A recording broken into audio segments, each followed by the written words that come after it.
Let's go inside. হচ্ছে ভিনসুরার poster face, অথই কুমারলতা। চুপ! এটা আমার ভিনসুরা। এটা আমার ভিনসুরা। এটা আমার ভিনসুরা। এবার ওর ভেতরের পশুটা বেরোবে, যাকে কেউ দেখেনি। নাটকের মঞ্চ থেকে এবার বড় পর্দায় আগমন ঘটতে চলেছে অথইয়ের। উইলিয়াম শেক্সপিয়ারের কালজয়ী নাটক ওথেলো থেকে অনুপ্রাণিত হয়েই এই অথইয়ের জন্ম।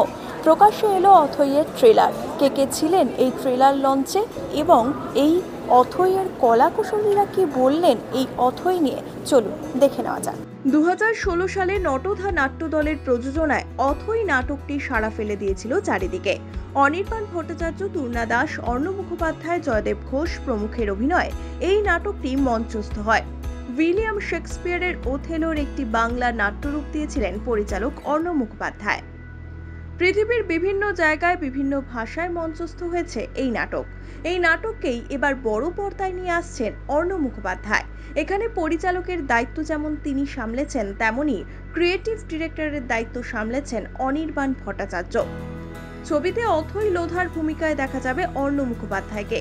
ওথেলোর ইয়াগো এই গল্পে গোগো এই চরিত্রে দেখা যাবে অনির্বাণ ভট্টাচার্যকে। মঞ্চ থেকে সরাসরি একেবারে বড় পর্দায় কিরকম অভিজ্ঞতা, কিরকম লাগছে? দারুণ দারুণ লাগছে, চমৎকার এক্সপিরিয়েন্স, খুবই এক্সাইটেড লাগছে, একটা নার্ভাস এনার্জিও কাজ করছে, আর অপেক্ষা করছি 14 তারিখে। থিয়েটার মঞ্চে তো একটা মাপকাঠি থাকে, যে মাপের মধ্যে অভিনয় করা বা যাওয়া আর কি, মানে একটা স্টেজের মধ্যে অভিনয় করা আর একটা খোলা মাঠে, আমি বলতে চাইছি। তো সেই ক্ষেত্রে কোথাও গিয়ে কোনো রকম প্রবলেম হয়েছিল বা প্রথম দিন? মানে দুটো মাধ্যমের অভিনয়ের ক্ষেত্রে বলছেন? দুটো মাধ্যমেরই নিজস্ব স্ট্রাগল আছে, স্ট্রাগলিং পয়েন্ট আছে। দুটো মাধ্যমেই অভিনেতা স্ট্রাগল করে, আমিও স্ট্রাগল করেছি। দুটো মাধ্যমেই অভিনেতা সাকসেসফুল হওয়ার লক্ষ্যে অভিনয় করে, সাকসেসফুল ইন দ্য সেন্স ট্রুথের কাছাকাছি পৌঁছানো, সেটা আমি চেষ্টা করেছি। দেখা যায় বিশ্বাস অবিশ্বাসের একটা দ্বন্দ্ব নিয়ে আসছে অথই, যেটা ওথেলোটাকেই আবার তোমরা নিয়ে আসছো অথই হিসাবে। তো কি বলবে যে সত্যিই কি এখন ওই বিশ্বাস অবিশ্বাসের বিষয়টা এসে গেছে বাস্তবে? এখন সবসময়ই তো এই বিষয়গুলো পৃথিবীতে কন্টেম্পোরারি থেকেছে। হিউম্যান মাইন্ড, হিউম্যান সাইকোলজিতে সবসময় এগুলো খুবই প্রাসঙ্গিক থেকেছে। সেই কারণেই ওথেলো এত বছর ধরে, 400 বছরের বেশি সময় ধরে প্রাসঙ্গিক। সো সেইটাই কারণ মূলত অর্ণদার নাটকটা লেখার ক্ষেত্রেও ছিল, আমাদের এই সিনেমাটা বানানোর ক্ষেত্রেও তাই। এবারে মানুষেরই গল্প, মানুষ যদি রিলেট করেন তাহলে তোমার মনে হয় যে ছবিটার একটা অর্থ দাঁড়াবে। আচ্ছা, অথইয়ের গল্পটাকে আর নতুন করে মানুষের কাছে নিয়ে যাওয়ার কিছু নেই, কিন্তু অথই যে রিলিজ হবে তার আগে কি একটু টেনশন লাগছে?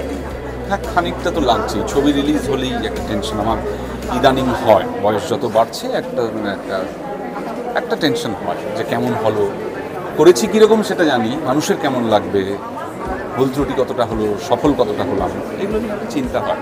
নাটক এত মানুষের জনপ্রিয়তা অর্জন করেছে নাটকটা, তো সেক্ষেত্রে কি মনে হয় যে অথইও কি দর্শকের অতটা প্রিয় হবে? আমি জানি না, আমার মনে হয় ভালো লাগবে। সুমিত একটু আগে আমাদের যেরকম বললেন, আমাদের অভিনেতা, যে আমার ভালো লেগেছে তো করে, তাই আমার একটা বিশ্বাস আছে যে মানুষের হয়তো ভালো লাগবে। আমারও সেরকম একটা ব্যাপার আছে। কিন্তু end of the day film is a infrastructure. হল, সেখানে যাওয়া, টিকিট কাটা, দেখা, সেটা পুরোটা মিলে একটা তৈরি হয় কিনা সেটা আমাদের অপেক্ষা করতে হবে 14 জুন পর্যন্ত। সোহিনীদির সঙ্গে আগেও অভিনয় করেছো, আগেও বহু কাজ করেছো, তো সেখানে দাঁড়িয়ে এই অথইতে সোহিনীদিকে কি নতুনভাবে কিছু পেলে, মানে নতুনভাবে দেখলে? সোহিনীর কাজ আমার সবসময়ই ভালো লাগে। ও আরও অনেক আগে থেকে অভিনয় করছে, আমার সঙ্গে আলাপ হওয়ার আগে থেকে, কিন্তু সবসময় সোহিনীর কাজের মধ্যে আমি একটা গ্রোথ, ফুটিয়ে কাজ করার একটা প্রবণতা দেখতে পাই। বন্ধু হিসেবে ওর সঙ্গে অভিনয় করে, ওকে সেই অভিনয় করতে দেখে খুবই ভালো লাগে। এই ছবিতে শেক্সপিয়ারের ডেসডিমোনার ভূমিকায় দেখা যাবে সোহিনী সরকারকে, তবে অনির্বাণ নয়, বরং এবার অর্ণব মুখোপাধ্যায়ের সঙ্গে জুটি বেঁধেছেন সোহিনী সরকার। আসছে অথই, আর অথই নিয়ে বলার আর কিছুই নেই, সবাই সবটাই জানে। যারা নাটক দেখেছে তারা অবশ্যই জানে গল্পটা, সবাই জানে। এবং তোমার সঙ্গে অনির্বাণদার যে কাজ সেটা সবাই আগেও দেখেছে, আবারও দেখবে। তো নতুন করে হয়তো তোমাকে কোথাও গিয়ে আবিষ্কার করবে, কিন্তু তুমি দর্শককে এই অথই নিয়ে কি বলবে? আমার মনে হয় দর্শকদের একটা কথাই যে ভালো লাগবে। যদি একটা টাকা খরচা করে তো সিনেমা হলে আসতে হয়, সেটা বিফলে যাবে না। বিশ্বাস অবিশ্বাসের দ্বন্দ্ব এই ছবির উপজীব্য, আর এই ছবির হাত ধরেই বড় পর্দায় পা রাখতে চলেছেন মেয়েবেলার ডোডো, অর্থাৎ অভিনেতা অর্পণ ঘোষাল। শুরু থেকেই অথই নাটকের অংশ তিনি। মঞ্চে মাইকেল ক্যাশিওর চরিত্রে দেখা যায় তাকে। বড় পর্দাতেও এবার অথইয়ে সেই একই ভূমিকায় দেখা যাবে অর্পণ ঘোষালকে। মঞ্চে মাইকেল ক্যাশিও, এখানে অথইতে কোন ভূমিকায় রয়েছে? মুকুল, যেটা বঙ্গীকরণ করা হয়েছে এখানে, এই প্রেক্ষাপটে ফেলার জন্য নামগুলোও চেঞ্জ হয়েছে কিছুটা, তো সেইখান থেকে আমার নাম মুকুল চরিত্রের নাম। যেটা বলতে পারি সেটা হচ্ছে যে মঞ্চে যেহেতু দুদিনই চরিত্রটা করেছি, সিনেমায় কনফিডেন্সটা কাজ করেছে। এই দুটোর মধ্যে এই যে নাটক এবং সেটাকে সিনেমায় পরিণত করা, এই দুটোকে কোথাও কি তোমার চরিত্রটাকে বদলানো হয়েছে একটু হলেও বা কিছু? বদল খুব একটা হয়নি, মোটামুটি আমার ব্রিফও তাই ছিল যে যেরকমভাবে চরিত্রটা প্লে করেছি সেরকমই থাকবে। হয়তো সংলাপ কিছু এদিক ওদিক হয়েছে, সেইগুলো আমরা অ্যাডাপ্ট করে নিয়েছি। কিছু কিছু ক্ষেত্রে সমস্যা হয়েছে, 7 বছর ধরে একরকম সংলাপ বলে এসেছি, সিনেমা একটা অন্য জায়গায় অন্যরকম সংলাপ, কিন্তু সেগুলো ম্যানেজ করে নেওয়া গেছে।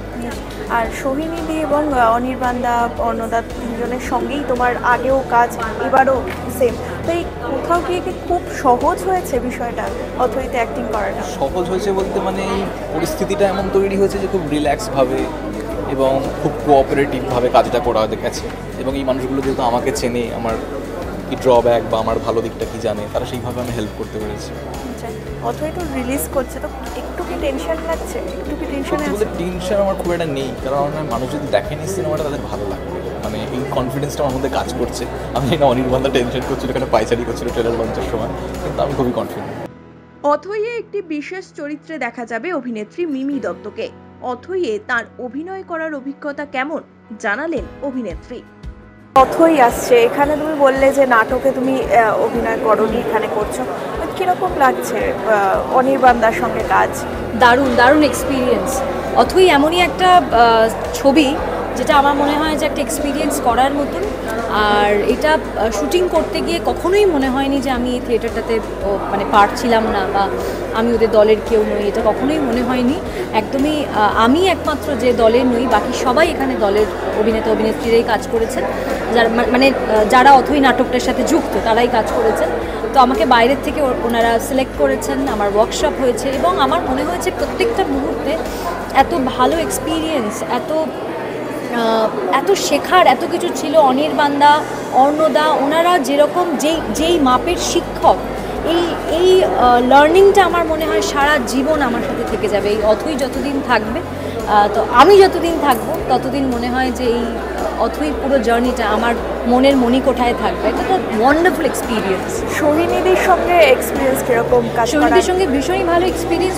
অনেক আগে আমরা একসাথে একটা মেগা সিরিয়াল মানে একটা ধারাবাহিকে অভিনয় করতাম, তখন আমি অনেকটাই ছোট।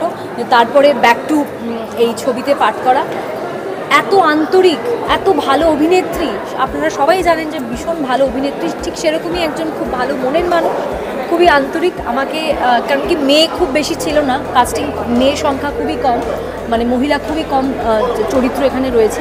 তো সেজন্য আমি সোহিনীদি অলমোস্ট একসাথে আউটডোরে থাকা, আউটডোরে যেদিন শুটিং ছিল না সেদিন অফ ডেতে বেরোনো, এবং প্রত্যেকটা কাজের মুহূর্ত এত ডিসিপ্লিন, আমরা সবাই ওই প্রসেসটার মধ্যেই ছিলাম।